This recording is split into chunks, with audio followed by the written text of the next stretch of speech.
लीजिए सुनिए मुंशी प्रेमचंद के लिखे कथा संग्रह मानसरोवर 8 की कहानी विध्वंस, मेरी यानी समीर गोस्वामी की आवाज में।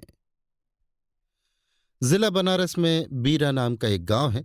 वहां एक विधवा वृद्धा संतानहीन गौड़िन रहती थी, जिसका भुनगी नाम था। उसके पास एक धुर भी जमीन न थी और न रहने का घर ही था। उसके जीवन का सहारा केवल एक भाड़ था। गांव के लोग प्रायः एक बेला चबेना या सत्तू पर निर्वाह करते ही हैं, इसलिए भुनगी के भाड़ पर नित्य भीड़ लगी रहती थी।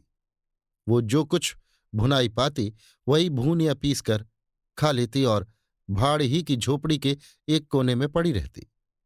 वो प्रातःकाल उठती और चारों ओर से भाड़ झोंकने के लिए सूखी पत्तियां बटोर लाती। भाड़ के पास ही पत्तियों का एक बड़ा ढेर लगा रहता था। दोपहर के बाद उसका भाड़ जलता था। लेकिन जब एकादशी या पूर्णमासी के दिन प्रथानुसार भाड़ न जलता या गांव के जमींदार पंडित उदयभान पांडे के दाने भूनने पड़ते, उस दिन उसे भूखे ही सो रहना पड़ता था। पंडित जी उससे बेगार में दाने ही न भुनवाते थे, उसे उनके घर का पानी भी भरना पड़ता था और कभी कभी इस हेतु से भाड़ बंद रहता था। वो पंडित जी के गांव में रहती थी, इसलिए उन्हें उससे सभी प्रकार की बेगार लेने का अधिकार था। उसे अन्याय नहीं कहा जा सकता। अन्याय केवल इतना था कि बेगार सूख ही लेते थे। उनकी धारणा ये थी कि जब खाने ही को दिया गया तो बेगार कैसी। किसान को अधिकार है कि बैलों को दिन भर जोतने के बाद शाम को खूंटे से भूखा बांध दे। यदि वो ऐसा नहीं करता तो ये उसकी दयालुता नहीं, केवल अपनी हित चिंता है। पंडित जी को उसकी चिंता न थी, क्योंकि एक तो भुनगी 2-1 दिन भूखी रहने से मर नहीं सकती थी और यदि देवयोग से मर भी जाती तो उसकी जगह दूसरा गौड़ बड़ी आसानी से बसाया जा सकता था। पंडित जी की यही क्या कम कृपा थी कि वो भुनगी को अपने गांव में बसाए हुए थे। चैत का महीना था और संक्रांति का पर्व। आज के दिन नए अन्न का सत्तू खाया और दान दिया जाता है। घरों में आग नहीं जलती। भुनगी का भाड़ आज बड़े जोरों पर था। उसके सामने एक मेला सा लगा हुआ था। सांस लेने का भी अवकाश न था। ग्राहकों की जल्दबाजी पर कभी कभी झुंझला पड़ती थी कि इतने में जमींदार साहब के यहां से 2 बड़े बड़े टोकरे अनाज से भरे हुए आ पहुंचे और हुक्म हुआ कि अभी भून दे। भुनगी दोनों टोकरे देखकर सहम उठी। अभी दोपहर था, पर सूर्यास्त के पहले इतना अनाज भुनना असंभव था। घड़ी 2 घड़ी और मिल जाते तो एक अठवारे के खाने भर को अनाज हाथ आता। देव से इतना भी न देखा गया। इन यमदूतों को भेज दिया।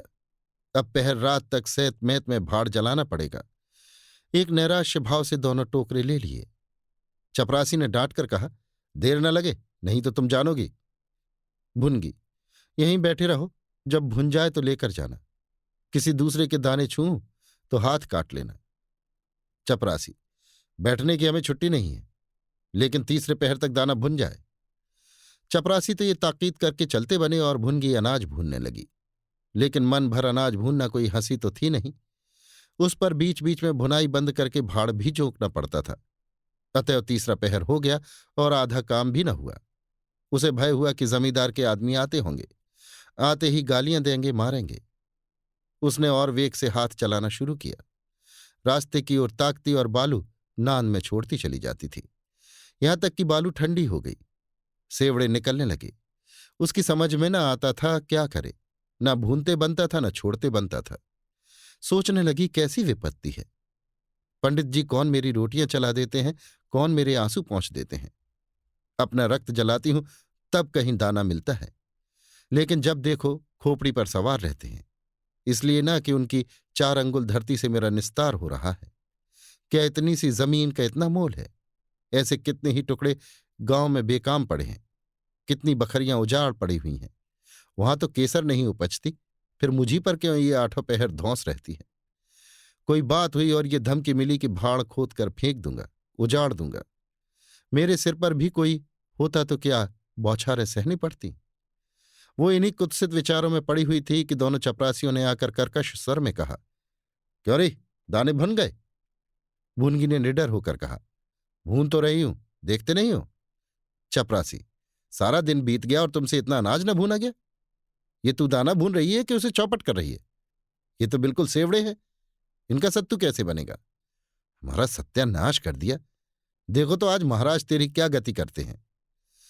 परिणाम ये हुआ कि उसी रात को भाड़ खोद डाला गया और वो अभागिनी विधवा निरावलंब हो गई।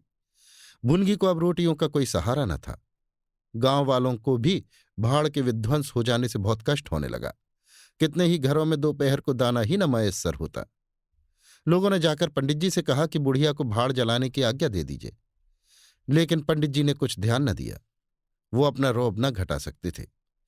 बुढ़िया से उसके कुछ शुभचिंतकों ने अनुरोध किया कि जाकर किसी दूसरे गांव में क्यों नहीं बस जाती, लेकिन उसका हृदय इस प्रस्ताव को स्वीकार न करता। इस गांव में उसने अपने अदिन के 50 वर्ष काटे थे।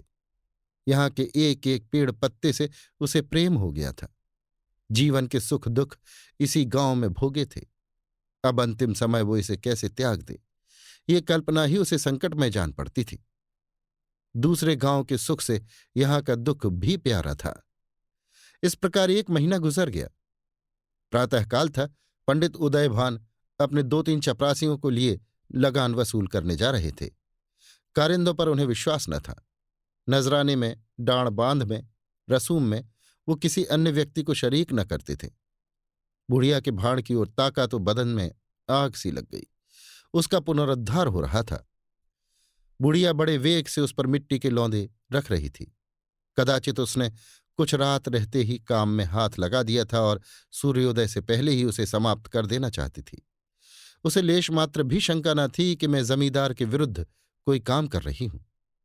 क्रोध इतना चिरजीवी हो सकता है, इसका समाधान भी उसके मन में न था। एक प्रतिभाशाली पुरुष किसी दीन अबला से इतना कीना रख सकता है? उसे उसका ध्यान भी न था। वो स्वभावतः मानव चरित्र को इससे कहीं ऊंचा समझती थी। लेकिन हाँ, हतभाग्नि, तूने धूप में ही बाल सफेद किए। सहसा उदयभान ने गरज कर कहा, किसके हुक्म से? भुनगी ने हक बका कर देखा तो सामने जमींदार महोदय खड़े हैं। उदयभान ने फिर पूछा, किसके हुक्म से बना रही हो? भुनगी ने डरते हुए बोला, सब लोग कहने लगे बना लो तो बना रही हूं। उदयभान, मैं अभी इसे फिर खुदवा डालूंगा। ये कहे उन्होंने भाड़ में एक ठोकर मारी। गीली मिट्टी सब कुछ लिए दिए बैठ गई।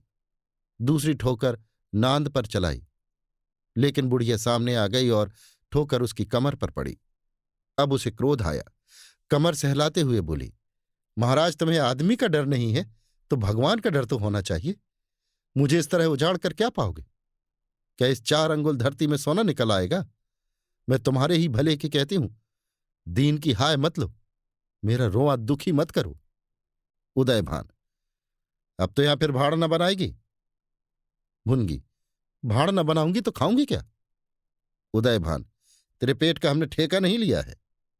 भुनगी, टहल तो तुम्हारी करती हूं, खाने कहां जाऊं? उदयभान, गांव में रहोगी तो टहल करनी पड़ेगी। भुनगी, टहल तो तभी करूंगी जब भाड़ बनाऊंगी। गांव में रहने के नाते टहल नहीं कर सकती। उदयभान, तो छोड़कर निकल जा। भुनगी, क्यों छोड़कर निकल जाऊं?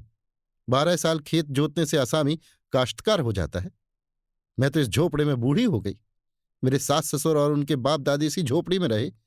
अब इसे यमराज को छोड़कर और कोई मुझसे नहीं ले सकता।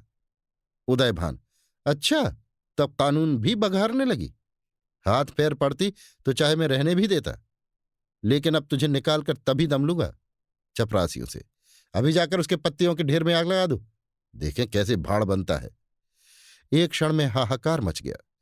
ज्वाला शिखर आकाश से बातें करने लगा। उसकी लपटें किसी उन्मत्त की भांति इधर उधर दौड़ने लगीं। सारे गांव के लोग उस अग्नि पर्वत के चारों ओर जमा हो गए। भुनगी अपने भाड़ के पास उदासीन भाव में खड़ी ये लंका दहन देखती रही। अकस्मात वो वेग से आकर उसी अग्निकुंड में कूद पड़ी। लोग चारों तरफ से दौड़े, लेकिन किसी की हिम्मत न पड़ी कि आग के मुंह में जाए। क्षण मात्र में उसका सूखा हुआ शरीर अग्नि में समाविष्ट हो गया। उसी दम पवन भी वेग से चलने लगा। ऊर्ध्वगामी लपटें पूर्व दिशा की ओर दौड़ने लगी। भाड़ के समीप ही किसानों की कई झोपड़ियां थीं। वो सब उन्मत्त ज्वालाओं का ग्रास बन गई। इस भांति प्रोत्साहित होकर लपटें और बढ़ीं। सामने पंडित उदयभान की बखार थी, उस पर झपटी। अब गांव में हलचल पड़ी। आग बुझाने की तैयारियां होने लगीं, लेकिन पानी के छींटों ने आग पर तेल का काम किया। ज्वालाएं और भड़कीं और पंडित जी के विशाल भवन को दबोच बैठी। देखते ही देखते वो भवन उस नौका की भांति जो उन्मत्त तरंगों के बीच में झकोरे खा रही हो, अग्निसागर में विलीन हो गया, और वो क्रंदन ध्वनि जो उस भस्मावशेष में प्रस्फुटित होने लगी, भुनगी के शोकमय विलाप से भी अधिक करुणाकारी थी। अभी आप सुन रहे थे मुंशी प्रेमचंद के लिखे कथा संग्रह मानसरोवर 8 की कहानी विध्वंस, मेरी यानी समीर गोस्वामी की आवाज में।